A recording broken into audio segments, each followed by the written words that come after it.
Here we are in the southernmost reaches of Puget Sound. Native Americans lived on this beach for thousands of years, and there's lots of evidence of that.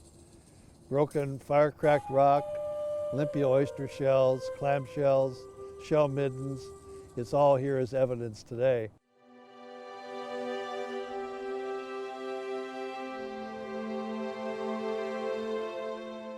The first explorers of Puget Sound by the European settlers came in 1792 when Captain George Vancouver anchored his ships on the southern tip of Bainbridge Island and sent young Peter Puget and his crew into the South Sound to explore each bay and inlet.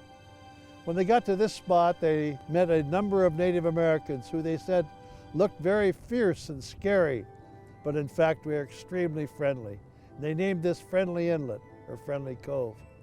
Later, when the United States, with its young new government, started to do explorations on its own, Captain Wilkes also entered Puget Sound and sent people this far south.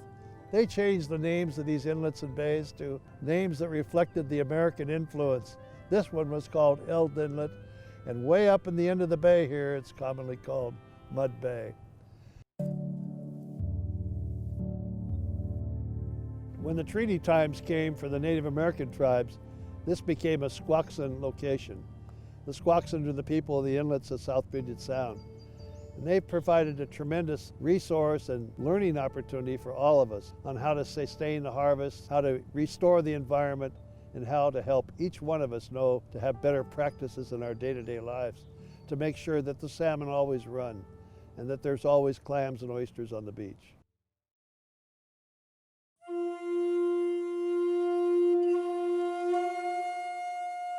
On this location, the Squaxin Island tribe, as well as the South Puget Sound Community College, had an archaeology dig for more than 10 years. They discovered amazing things on the beach. Some of it was down on the wet side of the beach, some of it was just above in the cooking locations. They found it was fish net, that the Indians did have net that they made from cedar bark. They found beautiful baskets. They found many, many cooking tools and even toys that the Native Americans had for their children to play with. The Native Americans would dig clams, they would smoke them, and they'd put them on skewers. And they would carry them on their back all the way to Slilo Falls, or where Bonneville Dam is now located. When they reached there, they would trade for items they couldn't get.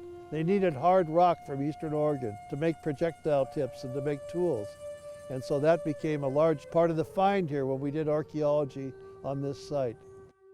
Just around the corner from this spot were fish traps, and many Native Americans were involved in the salmon harvest from a wide variety of runs throughout the year. Salmon could be stored and could be preserved and was good for the winter longhouse meals.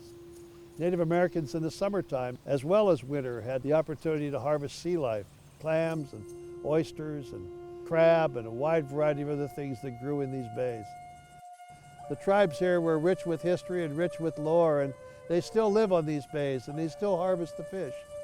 And they're welcome good neighbors to all of us. This is an area that's changed dramatically. Once a very industrial bay with log loading operations and gravel loading operations, and now today its environment is being restored by landowners all around the bay who want to see it be clean and productive in sea life again. There's no question that Eld Inlet is one of my favorite places.